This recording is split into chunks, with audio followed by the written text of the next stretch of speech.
Hello friends, welcome to this session. जैसे सबसे पहले आप सभी को बहुत बहुत धन्यवाद कि 100 सब्सक्राइबर हुए हैं। इसके लिए आप सभी लोग का बहुत बहुत धन्यवाद। इसी तरह सपोर्ट करते रहिए और ज़्यादा से ज़्यादा लोगों को शेयर करते रहिए, ठीक है। जैसे हमने पिछले सेशन में हमने मनी के बारे में पढ़ा था कि मनी क्या होता है, बैटर सिस्टम क्या होता है, इसके क्या डिमेरिट्स है, मनी को क्यों इंट्रोड्यूस किया गया था। इस सेशन में देखेंगे कि मनी के कितने टाइप्स होते हैं, ठीक है, और मनी सप्लाई कौन करता है हमारे इकोनॉमी में, ठीक है। तो वीडियो स्टार्ट करते हैं और देखते हैं कि फॉर्म्स ऑफ मनी क्या होता है। तो मनी जो है मेनली चार तरीके का होता है, ठीक है। एक होता है फिएट मनी, दूसरा होता है फिडुशियरी मनी, तीसरा फुल बर्डेड मनी और चौथा होता है क्रेडिट मनी। एक एक करके इसके बारे में समझते हैं। देखिए, फिएट मनी वो मनी होता है जो अथॉरिटी के द्वारा इशू किया जाता है। हमारे अथॉरिटी कौन है? गवर्नमेंट हो गया, आरबीआई हो गया, ये जो है इनके द्वारा जो भी मनी इशू किए जाते हैं वो फिएट मनी होता है, ठीक है। और फिएट मनी में कौन कौन सा इंक्लूड होता है? एक कॉइन्स होता है और नोट्स होता है, ठीक है। अब देखते हैं money which is issued by order authority of government. जो गवर्नमेंट के अथॉरिटी पे जो मनी इशू किया जाता है वो फिएट मनी होता है। फिएट मनी में जितने भी टाइप्स ऑफ नोट्स हैं, करेंसी में नहीं, इसको इसको कॉइन लिख दीजिए यहाँ पे। जितने भी नोट्स है और जितने भी कॉइन्स है वो सारा का सारा फिडुशियरी मनी में आता है, ठीक है। दूसरा देखते हैं फिडुशियरी मनी क्या होता है। फिडुशियरी मनी वो मनी होता है जो as a medium of exchange हम उसे एक्सेप्ट करते हैं, ठीक है, जो ट्रस्ट पे एक्सेप्ट किया जाता है। जैसे चेक हो गया, चेक क्या है? एक बियरेबल है, ट्रस्ट पे ही इसको इशू किया जाता है। जो भी डिमांड ड्राफ्ट है, डीडी है, वो सारा का सारा जो है वो फिडुशियरी मनी के अंदर आता है, ठीक है। मतलब इसमें दोनों जो पार्टी होता है, एक पेयर होता है, एक पेई होता है, वो दोनों के बीच में अगर ट्रस्ट रहेगा तो वही इस फिडुशियरी मनी के अंदर आता है। तो ट्रस्ट पे इशू किया जाता है। तो इसके दोनों एग्जांपल याद रखिएगा। मे बी एमसीक्यू में पूछ सकता है कि जो चेक से या डीडी है वो कौन सा मनी है। तो ऐसा क्वेश्चंस आते हैं बोर्ड एग्जाम में, ठीक है। अब देखते हैं तीसरा full bodied money. Full bodied money वो मनी होता है जिसका कमोडिटी वैल्यू और मनी वैल्यू दोनों का दोनों जो है इक्वल होता है। जैसे कि 1 रुपया जो है, 1 रुपये का जो सिक्का है, ठीक है, उसको आप उसका मनी वैल्यू क्या है? 1 रुपया। अगर आप उसका कमोडिटी वैल्यू भी निकालिएगा, मगर आप सोचिएगा कि उसको मेल्ट करके बेच दे या कहीं भी, तो वो भी 1 रुपये के बराबर ही आएगा, ठीक है। तो वो मनी जो क्वाइंस के फॉर्म में है और जिसका कमोडिटी वैल्यू और मनी वैल्यू वो दोनों को दोनों इक्वल है, उसको हम फुल बर्डेड मनी बोलते हैं, ठीक है। अगर कोई चाहता है कि 1 रुपये का हम इसको मिंट करके और उसको बेच के इससे ज़्यादा कमा सकते हो, वो तो नहीं हो पाएगा। इसका जो कमोडिटी और मनी वैल्यू दोनों को दोनों सेम होता है। तो बोर्ड्स एग्जाम ऐसा भी पूछता है कि कौन सा ऐसा मनी है जिसका कमोडिटी वैल्यू और मनी वैल्यू दोनों इक्वल होता है, तो आप इसको फुल बर्डेड मनी, इसको ऑप्शन में दिया रहेगा, उसको टिक करिएगा, ठीक है। CV equal to MB, commodity value equal to money value. अब समझते हैं क्रेडिट मनी, ठीक है। तो क्रेडिट से ही पता चल रहा है कि उसका जो वैल्यू होगा वो इक्विलिब्रियम पे नहीं होगा, कुछ ज़्यादा होगा कुछ कम होगा। तो वो मनी जिसका मनी वैल्यू ज़्यादा होता है कमोडिटी वैल्यू से, उसको हम बोलते हैं क्रेडिट मनी, ठीक है। तो मनी वैल्यू ज़्यादा होता है, कमोडिटी वैल्यू कम होता है। कमोडिटी वैल्यू कम क्यों होता है? अगर कमोडिटी वैल्यू ज़्यादा होता है तो लोग क्या करते हैं, उस पैसों को मिंट कर देते हैं और बाज़ार में बेच देते हैं, ठीक है। तो बाज़ार में बेच देते हैं तो मनी से ज़्यादा उन लोगों को वैल्यू मिल जाता है। अब सपोज करिए 1 रुपये का अगर कुछ सिक्का है, ठीक है, अगर उसको इसका वैल्यू क्या है? 1 रुपया है मनी वैल्यू, लेकिन अगर वही जो उसको मिंट करके बेचने पर 10 रुपये मिलता तो लोग क्या करते हैं, उसको मिंट करके ही बेच देते। तो इसलिए इसमें कमोडिटी वैल्यू ज़्यादा नहीं होता है, मनी वैल्यू को ज़्यादा होता है। समझ में आ गया?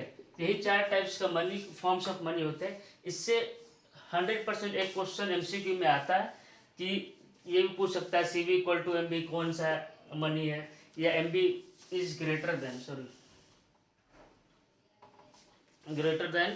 CV, तो वो क्रेडिट मनी होता है, ठीक है। अब समझते हैं कि मनी सप्लाई क्या होता है और कौन कौन से मेजरमेंट है जिसके थ्रू हम मनी सप्लाई को मेजर करते हैं, ठीक है।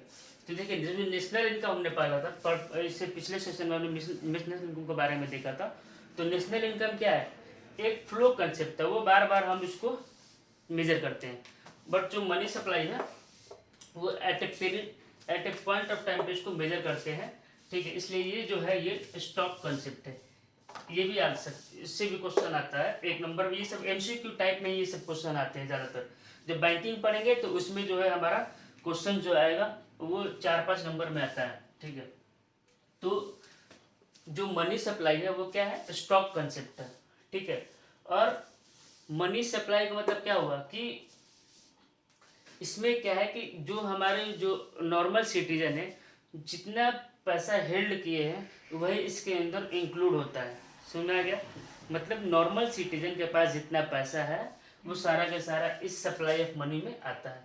इसमें हम लोग सेंट्रल बैंक का पैसा, कमर्शियल बैंक का और सेंट्रल गवर्नमेंट का पैसा को इंक्लूड नहीं करते हैं। क्यों? क्योंकि ये तीनों का तीनों जो हैं ये क्या काम करते हैं, मनी सप्लायर का काम करते हैं। यही जो है मनी इकोनॉमी में सप्लाई करते हैं, ठीक है। तो जो current supply of the money है उसमें हमारा जो नॉर्मल सिटीजन को पैसा है उसको इंक्लूड करते हैं, और इन तीनों को पैसे को इंक्लूड नहीं करते हैं। ये तीनों जो होते हैं वो क्या होते हैं, मनी सप्लायर होते हैं। पूरा इकोनॉमी में जो पैसा जो सेंट्रल बैंक के पास है, जो कमर्शियल बैंक के पास है और जो गवर्नमेंट के पास है वो मनी सप्लायर होता है, जो मनी सप्लाई करता है, ठीक है। अब देखते हैं कि measurement of money supply, money supply को कैसे मेजर करते हैं, ठीक है। इसे बोर्ड्स एग्जाम में पहला वाला ही बस इम्पोर्टेंट है, ठीक है। बट आप तीनों समझ लीजिए, आगे और काम आएगा। अगर में भी क्वेश्चन कुछ आएगा फ्यूचर में तो ये आपको बहुत हेल्प करेगा, ठीक है। तो देखिए मेजरमेंट ऑफ मनी सप्लाई में पहला है M1, M2, M3 और M4। M1 का समझते हैं, मेजरमेंट 1। M1 मतलब मेजरमेंट 1। मेजरमेंट 1 में हम इंक्लूड करते हैं जितना भी करेंसीज हैं, ठीक है, नोट और कॉइन, डीडी जो भी डिमांड डिपॉजिट्स हैं, और जो भी ओडी है, ओडी मतलब अदर्स डिपॉजिट, ठीक है। तो जो अदर डिपॉजिट्स होता है वो किसके किसके साथ होता है, हमारे आरबीआई के साथ होता है, या फिर आरबीआई में हम रखते हैं लेकिन फॉरेन बैंक में हो जाता है, या फिर हम इंटरनेशनल बैंक्स जो भी है जैसे कि IMF है, वर्ल्ड बैंक है, वहाँ पे जो जो पैसा डिपॉजिट किए रहते हैं वो M1 के अंदर आता है, ठीक है। ये जो है M1 के अंदर आता है। इन दोनों को नैरो मनी भी बोलते हैं, नैरो मनी, और इन दोनों को हम लोग बॉर्डर मनी बोलते हैं, ठीक है। तो इसमें क्या है, M1 में सीधे सीधे है करेंसी जो हम हेल्ड किए रहते हैं, ठीक है। डीडी जो है डिमांड डिपॉजिट्स, और जो ओडी है अदर डिपॉजिट्स। अदर डिपॉजिट्स किसके साथ, आरबीआई के साथ। आरबीआई के साथ ही चाहे नाबार्ड जो है वो एग्रीकल्चर के लिए एक बैंक है, national bank for agriculture and rural development जिसका फुल फॉर्म है। तो इसके साथ जो भी डिपॉजिट्स है, जो भी फॉरेन बैंक के साथ है, इंटरनेशनल के साथ हो, वो सारा का सारा M1 के अंदर आता है। ये जो है मनी सप्लाई को डिनोट्स करता है। मनी सप्लाई मतलब क्या हुआ, इन तीनों को छोड़कर, ठीक है, जो भी चीज़ हेल्ड किया हुआ है वो मनी सप्लाई के अंदर आता है। दूसरा देखिए M2। M2 में जो भी M1 है, जो करेंसी है, डिमांड डिपॉजिट और अदर डिपॉजिट्स है, इसको इंक्लूड करके प्लस जो भी डिपॉजिट्स जो है पोस्ट ऑफिस के साथ सेविंग बैंक अकाउंट में जो डिपॉजिट्स किए हुए हैं वो M2 के अंदर आता है, ठीक है। मैं इसको आपको ट्रिक बताऊंगा कि कैसे याद कर सकते हैं, ठीक है।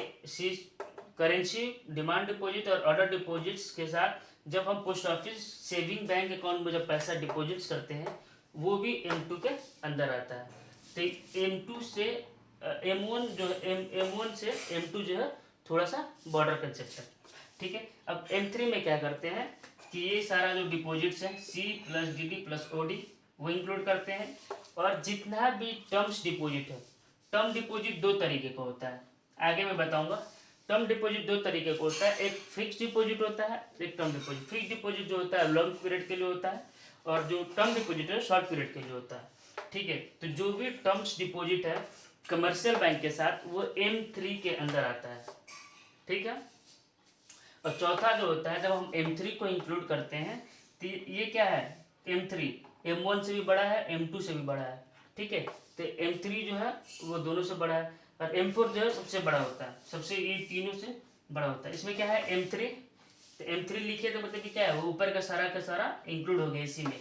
और जो भी पोस्ट ऑफिस के साथ टोटल डिपॉजिट्स है, ठीक है, टोटल डिपॉजिट मतलब कि जो भी फिक्स डिपॉजिट है, जो भी अदर्स टाइप का डिपॉजिट है, नेशनल सेविंग सर्टिफिकेट के अलावा, ठीक है, उसके बारे में बाद में हम बात करेंगे क्या होता है। उसके अलावा जितना भी डिपॉजिट्स होता है पोस्ट ऑफिस के साथ, वो M4 के अंदर इंक्लूड होता है, ठीक है। तो देखिए, जो भी इवेंट पे आएगा M2 और M4, ठीक है, वो किसके साथ होगा हमारा, वो हमारा पोस्ट ऑफिस के साथ होगा। देखिए M2 और M4 में क्या है, पोस्ट ऑफिस के साथ है, एक में सेविंग करेंगे और एक में डिपॉजिट्स करेंगे टोटल, ठीक है। तो जो M2 और M4 है वो पोस्ट ऑफिस के साथ है, और M1 और M3 जो ऑड है वो सारा का सारा कमर्शियल बैंक के साथ जो डिपॉजिट होता है उसको हम इंक्लूड करते हैं। होप कि आपको ये वीडियो इन्फॉर्मेटिव लगा हो। अगर वीडियो अगर आपको अच्छा लग रहा है तो इसको ज़्यादा से ज़्यादा लोगों को शेयर करें, और जो भी बोर्ड्स के जो 12th के स्टूडेंट हैं उसको अच्छी तरीके से स्टडी करें। ये पूरा का पूरा एकदम आपका बोर्ड एग्जाम्स के पहले पूरा समरी है, अच्छे तरीके से आप इसको पढ़ के जाते हैं तो आपको कोई भी क्वेश्चन जो है वो नहीं छूटेगा, ठीक है। वीडियो यहीं पे ख़त्म होता है। Thank you so much.